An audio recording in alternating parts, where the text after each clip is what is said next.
Olá a todos, sejam bem-vindos ao Panorama Semanal. Hoje é sexta-feira, dia 15 de julho de 2022.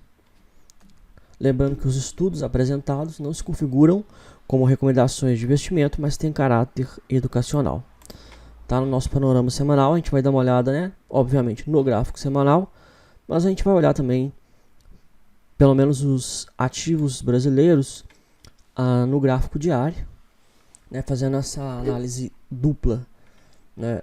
O mini índice ele teve na semana um movimento lateral, onde no gráfico diário a gente viu que os preços não romperam acima da média móvel de 20 períodos.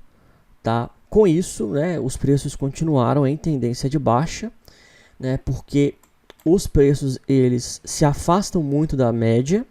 Tá? Eles caem muito forte num espaço relativamente curto de tempo. E aí as médias, digamos assim, elas ficam para trás. E a média da tendência mais importante, pelo menos a curto e médio prazo, é a média de 20. Ela é a nossa grande referência. E aí, quando os preços eles esticam, eles se afastam muito da média, a gente precisa esperar que eles encontrem a média. Então vocês podem ver que os preços andaram de lado. Esse movimento de lateralização, ele é chamado pela literatura técnica de consolidação. Ele é um padrão gráfico de continuidade. Ou seja, ele nos diz, esse padrão gráfico nos diz que os preços vão retomar o movimento da tendência. E o movimento anterior era de queda, então eles vão retomar a queda. No gráfico diário já houve rompimento, abaixo aí do último suporte, e aí teve um pullback, e o DMI e o MACD já estão alinhados, mostrando tendência de baixa. Então os preços de fato já começaram a retomar a queda depois dessa imensa lateralização que começou em meados de junho e agora meados de julho, exatamente um mês. Findou, demorou aí 30 dias, cerca de 20 pregões, e aí, porque só tem pregões nos dias úteis, de segunda a sexta, tirando feriado, e aí, findou esse movimento lateral e agora já retoma o movimento de queda. No gráfico semanal, esse movimento lateral, ele se dá, a priori a gente estava esperando um movimento lateral até a média de 8 períodos. Tá? Mas se a tendência está muito forte, pode ser que os preços caiam sem tocar na média. Eles podem se aproximar da média sem tocar na média. Mas a informação mais importante, na verdade não é a informação, é a leitura, porque a informação ela está aí para todo mundo. Tá? Basta você abrir o mini índice em qualquer plataforma, inclusive gratuita, da Investing, do TradingView, e você vai ver exatamente o que eu estou vendo, mas a leitura é de baixa, de queda, então mini índice, o índice Bovespa vai continuar em movimento de queda, em tendência de baixa, tá? Tivemos esse pullback, vamos ver se ele vai ter uma lateralização, se ele romper a mínima em 96.155, ele vai confirmar um pivô de baixa, tá? E aí, se ele perde a mínima 96.155, se torna uma referência para um trade na ponta vendedora, projetando talvez esse tamanho aqui desses candles para baixo. O dólar ele está lutando para romper a média de 200 períodos do gráfico diário, mas isso aqui é totalmente normal. Você pode ver que o DI mais permanece acima do DI menos, indicando que continua a tendência de alta. E a média de 200, essa média verde, ela é uma média muito forte, tá? Então, seja de resistência, que é o caso dela aqui, ou seja de suporte, e aí é natural que os preços eles corrijam até a média de 20, porque a média de 20 períodos ela é referência tanto para traders quanto para robôs de investimento. Tá? Então é muito importante porque muitos robôs de investimento eles são configurados né, de maneira que eles reconhecem que há uma tendência de alta, e quando os preços vêm, né, principalmente num tempo razoável, igual, né, nós estamos aqui, acima da média de 20, com a média de 20 já inclinada para cima, tudo isso é passível de ser parametrizado em sistemas de automação de trade, tá? Seja programas de inteligência artificial, eles conseguem, todos esses parâmetros são parâmetros objetivos, plenamente programáveis, né? Então, os robôs, esses parâmetros são passos, né, que é possível você descrever num código, né, de software de um robô e ele executar ordens de acordo com esses parâmetros, né? Eles entendem que os preços estão acima. Quando os preços vêm e tocam na média de 20, porque, por exemplo, a média de 20 hoje do dólar está em 5,34, tá? E o fechamento foi 5,43. Então, os robôs, é parametrizado lá que o robô, assim que o preço ele se iguale ao preço da média móvel, starta ordem de compra.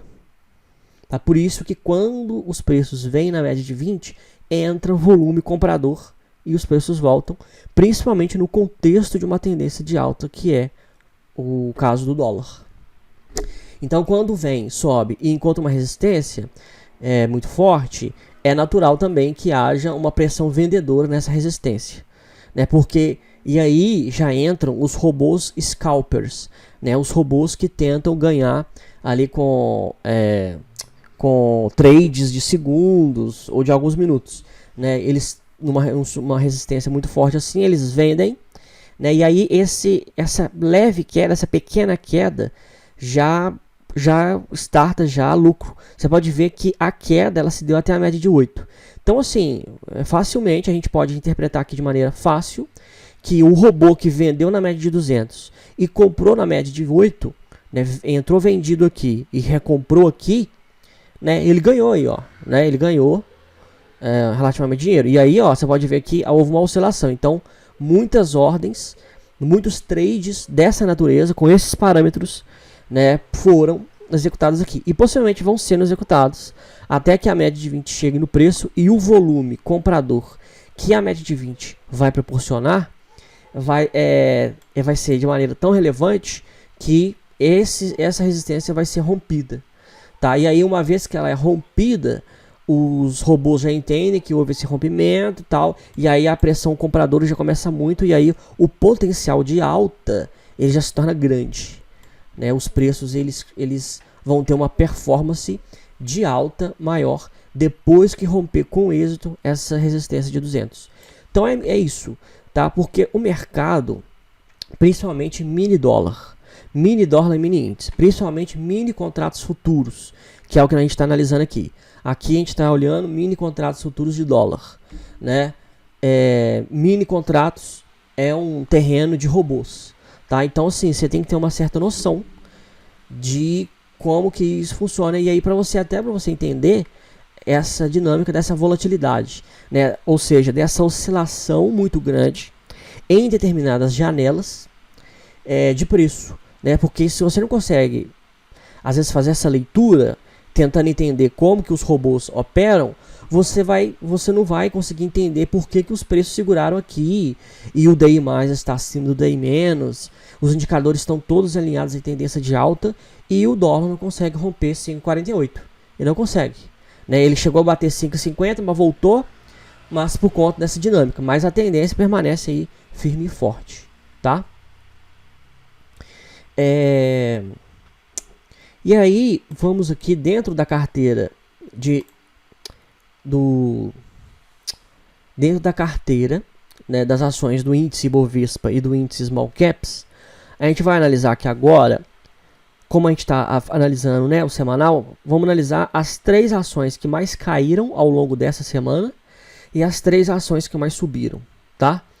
Das que mais caíram, Tend 3 foi a que mais caiu ao longo da semana. Caiu 27,34%, né? Quase 30%. Uma absurda, né? Uma queda muito grande mesmo. 30% é uma coisa absurda.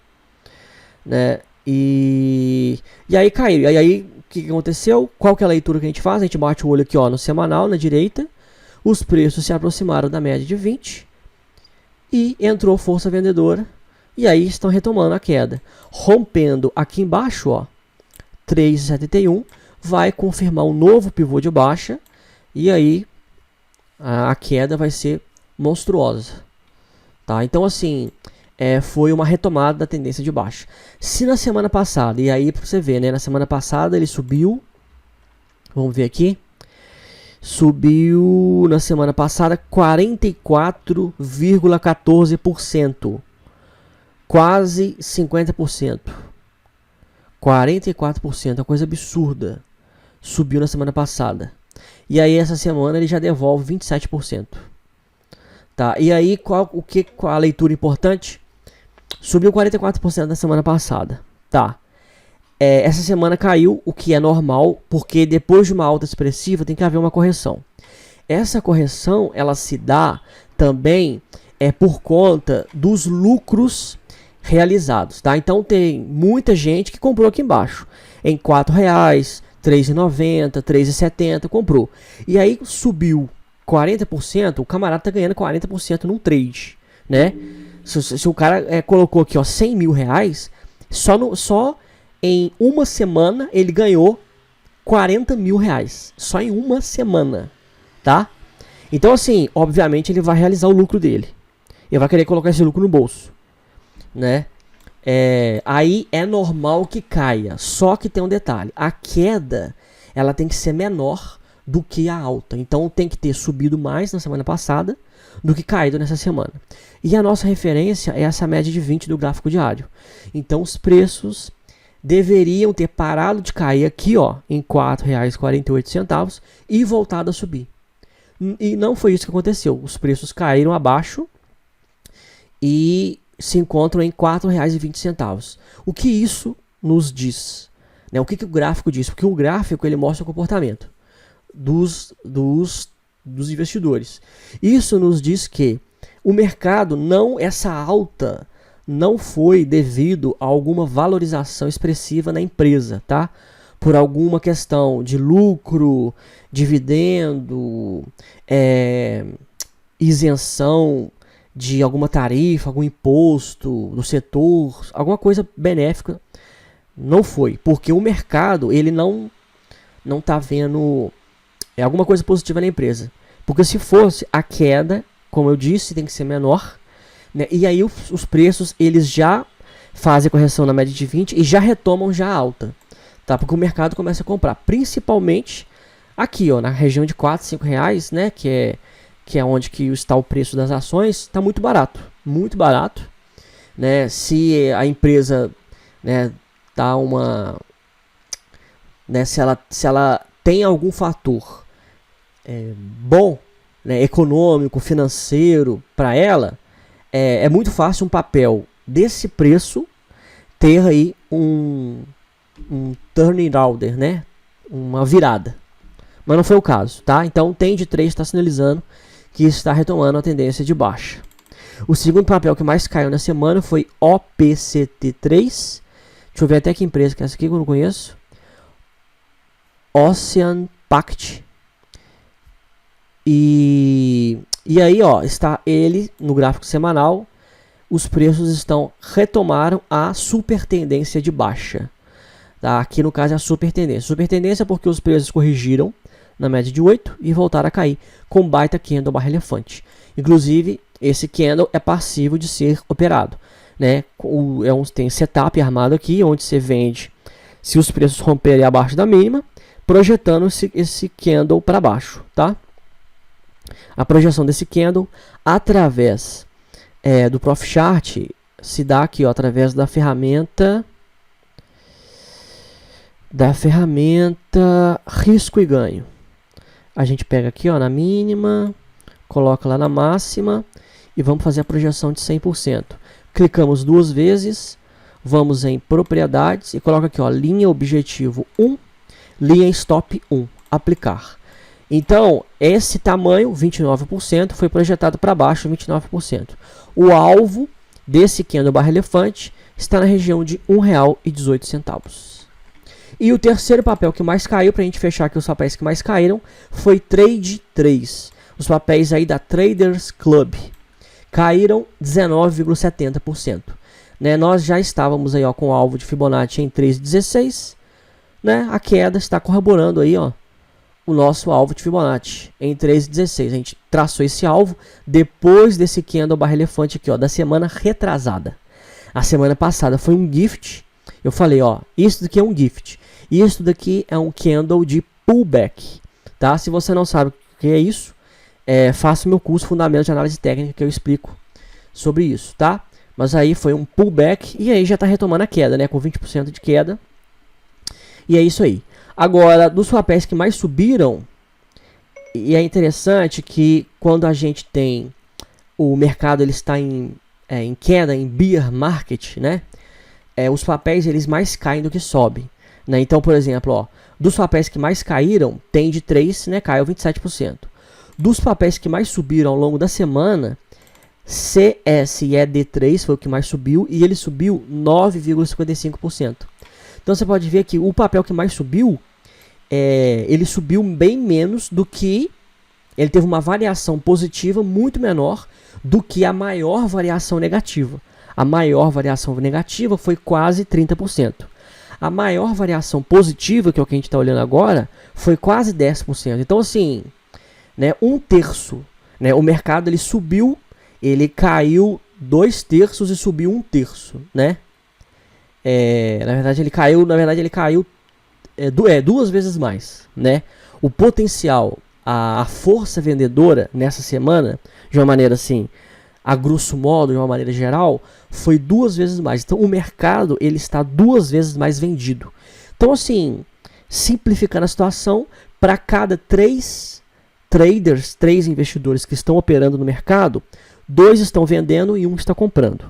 Sendo assim, o mercado está caindo mais, né, do que subindo. Então, assim, CSE3 subiu, mesmo assim no gráfico semanal, ó, foi um movimento de correção. Enquanto ele não romper a média de 20, a gente não pode falar em reversão, tá? Então essa alta não foi nem uma expansão de uma tendência de alta, foi uma correção de uma tendência de baixa. O segundo papel que mais subiu foi os papéis da Natura, NTCO3, mesmo assim também é uma correção no gráfico semanal. E o terceiro foi BBSE3, que é o Banco Banco do Brasil Seguridade, né? A corretora de seguros do Banco do Brasil. Aí aqui não, aqui já teve uma retomada, o papel está em tendência de alta. Né? Aqui já tem uma tendência de alta, um candle barra elefante sobre a média de 20, aqui nós temos setup. Tá, setup na ponta compradora, armado em BBSE3, tá? Aqui inclusive, de bobeira, esse aqui deve ser uns poucos papéis que estão em tendência de alta, hein? Porque com o candle barra elefante assim dessa semana, possivelmente foi o único, né, que foi o terceiro que mais subiu 8,52%. Então, o que a gente espera agora é que os preços eles fazem um movimento de pullback, tá? Aqui, ó, no gráfico diário, ele deve cair, aí ele deve cair até a média de 8, tá? Ou talvez até a média de 20, para então ele retomar o movimento de alta.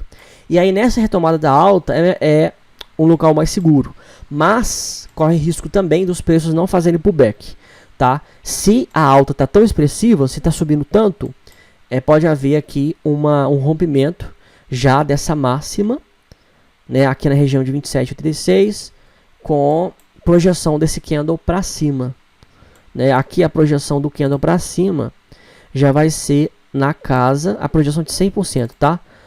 A projeção de 100% vai ser em R$ 30,77. Então, rompendo 27,87, tem potencial para ir a 30,77, né? Quase R$ 4,00 aí para cima, tá? Então é isso, nós analisamos índice, dólar, os 3 papéis que mais caíram na semana, os 3 papéis que mais subiram, né? Vamos dar uma olhada no mercado internacional, aqui no gráfico semanal, o SP500 está andando de lado, mas o DI- está acima do DI+, mostrando que ainda continua em tendência de baixa, né? SP500 é o principal índice do mercado americano e é o índice mais importante da face da Terra, né? O petróleo, ele segue em tendência de baixa e isso impacta negativamente a Bolsa Brasileira, porque Petrobras é um dos papéis que mais tem peso no Ibovespa. E o minério de ferro, ele está andando de lado porque ele está segurando na média de 200. Mas ele está formando um pivô de baixa. Então ele rompendo aqui ó, a mínima, 694 dólares, a tonelada do minério vai confirmar um baita de um pivô de baixa. Vamos até fazer uma projeçãozinha aqui, para não perder o costume. Retração de Fibonacci, vamos colocar aqui. Aí aqui ó, eu clico e eu ensino a fazer isso daqui no meu curso Fundamentos de Análise Técnica. Inclusive eu ensino a configurar essa ferramenta aqui, ó, do jeito que eu vou fazer aqui agora. Daí eu ensino aqui, ó, fazer isso daqui. E aí eu explico o porquê de estar fazendo tudo isso aqui, tá? Aí vamos lá, é isso exatamente aqui, ó. 538, né? Rompendo 717, tem potencial para ir a 538. Esse é o alvo de Fibonacci do gráfico semanal do minério, caso o minério perca essa região de suporte de 717 dólares a tonelada do minério, tá? Então é isso, né? Minério em tendência de baixa, impacta os preços de Vale. Vale tem 15% de peso no Ibovespa, o principal índice de ações do Brasil. Então, Vale vai mover os preços para baixo. Já tem analista falando que o resultado trimestral de Vale vai ser negativo, então vai impactar o mercado. E petróleo também em queda, impacta a Petrobras, que impacta também o Ibovespa, porque Petrobras é o segundo papel que tem maior peso no Ibovespa, tá? E o SP500, que é o principal índice aí americano, está em movimento lateral dentro de uma tendência de baixa. Então o mercado americano também em tendência de baixa, também, né, em plena recessão econômica. Próximo da média de 200, que se rompida, aí vai ser tragédia. Aí o mercado fica extremamente desesperado. Desesperado mesmo. Por quê? Porque os grandes players, e quando eu digo grandes players, eu estou falando de George Soros, né, o bilionário lá. Estou falando de Ray Dalio, estou falando Jim Rogers, estou falando dos caras que são value investors, né? Os caras olham média de 200, tá? Eles olham. E aí, rompido a média de 200, não tem quem vai ficar comprado para segurar esse negócio aqui não, tá? Grafistas.com.br é o nosso site, onde nós temos a descrição de todos os nossos conteúdos, né? Que são fornecidos dentro dos nossos planos de assinatura, tá? E os nossos planos de assinatura com os nossos cursos e etc. Ok? Então eu vou ficando por aqui. Qualquer dúvida estou à disposição. Um abraço a todos e, se Deus quiser, até semana que vem.